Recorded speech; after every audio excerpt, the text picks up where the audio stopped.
dawn in the Japanese countryside 35 miles from Tokyo.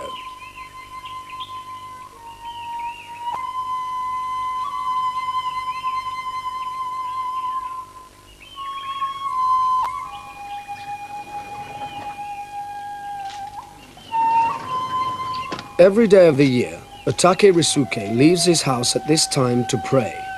He always carries his sword. As he walks across his garden, he leaves behind the modern world. He moves back in time to the 15th century. In these few steps, Master Otake becomes a samurai warrior, in thought, word, but not in deed. He is among the finest swordsmen living today, the teaching master of probably the best martial arts school in the world. He does not teach a sport. At this school, the students learn an art of killing that they will never use.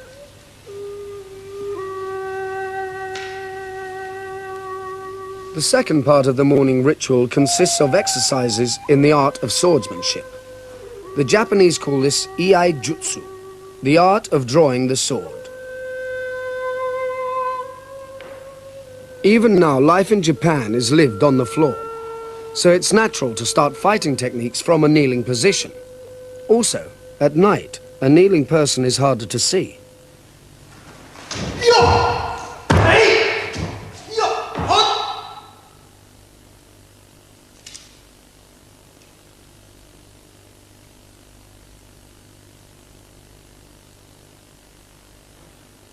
While he practices, Master Otake always imagines that there is an attacker before him and aims his blows at precise points of the attacker's body.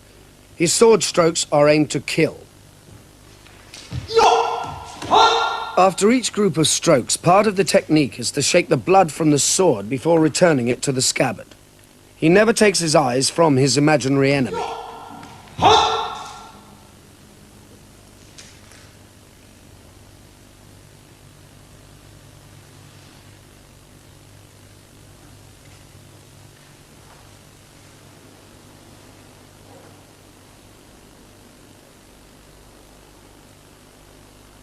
The exercises are planned to counter an attack from any direction.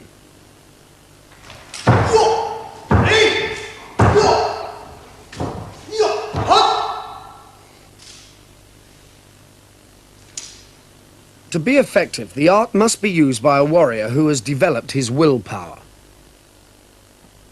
人食い取らぬ、取らぬ、恋人を傷つけられて、それで女の人がどんなに解放しても治らなくて、それで命を落としてしまった。取らぬ、殺されたですね。そうしたらその若者はもう悲しみのどん底から必ずその虎を敵討ちしてやろうと。それでもう毎日毎日夢を持ってジャングルをさまよって虎を探して歩きました。そしたらある日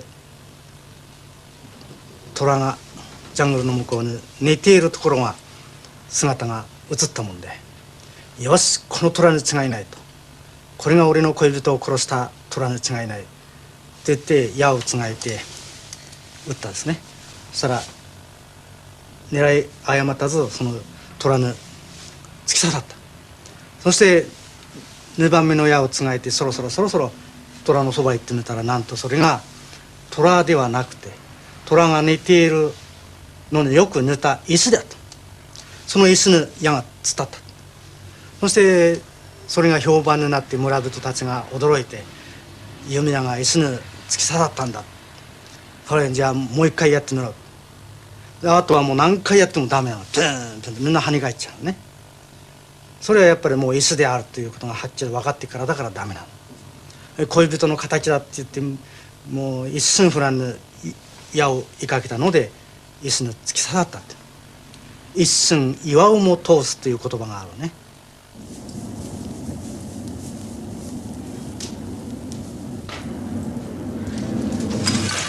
All samurai sought perfection with the sword, not only in the fighting techniques but in the weapons themselves. The samurai and the swordsmith worked together to develop the exquisite, deadly Japanese sword.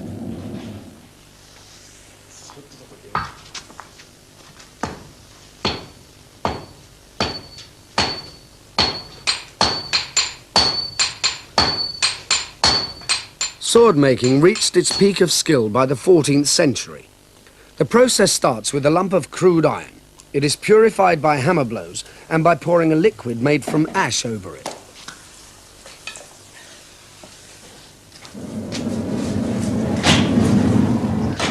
There are 6 men working in Japan now who can make swords to the standard of perfection of the old masters. And Yoshihara-san is one of them. Making a sword is a religious act, a blending of faith and skill, and the result is a work of art.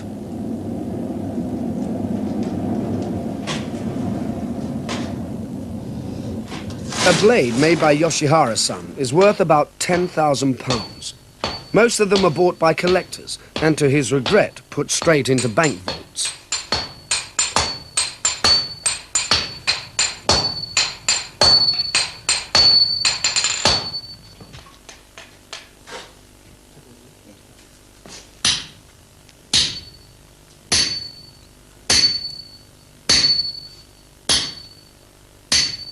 The art of making a Japanese sword lies in the folding of the metal. It is folded up to 30 times, which makes millions of layers. Out of this process comes the lightness and strength of the blade. After the folding, the lump is beaten into its final shape.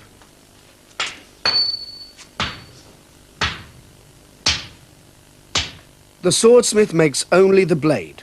Other craftsmen finish the polishing and sharpening and make the scabbard, hilt and guard.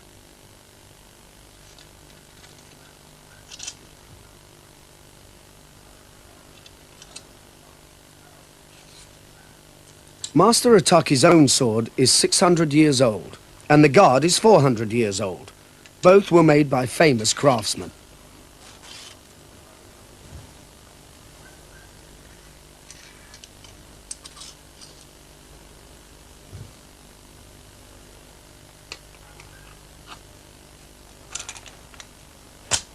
The whole assembly is held together by just one small bamboo peg. Everything about the sword is practical. The beauty of its shape exists because an elegant curve is strong and cuts well. The groove is cut into it to lighten the weapon without weakening it, and to prevent suction gripping the sword in a wound.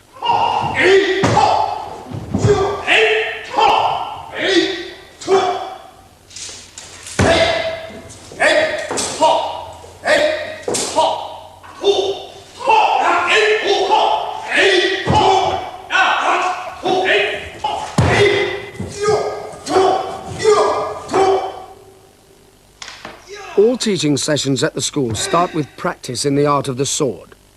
The students practice the exercises in their own time, but always watched by Master Otake. It takes many years to attain speed and precision, to get the control needed to stop the sword instantly in a focused cut. Perhaps the hardest of all is to learn the relaxed balance that allows the body to spin so quickly.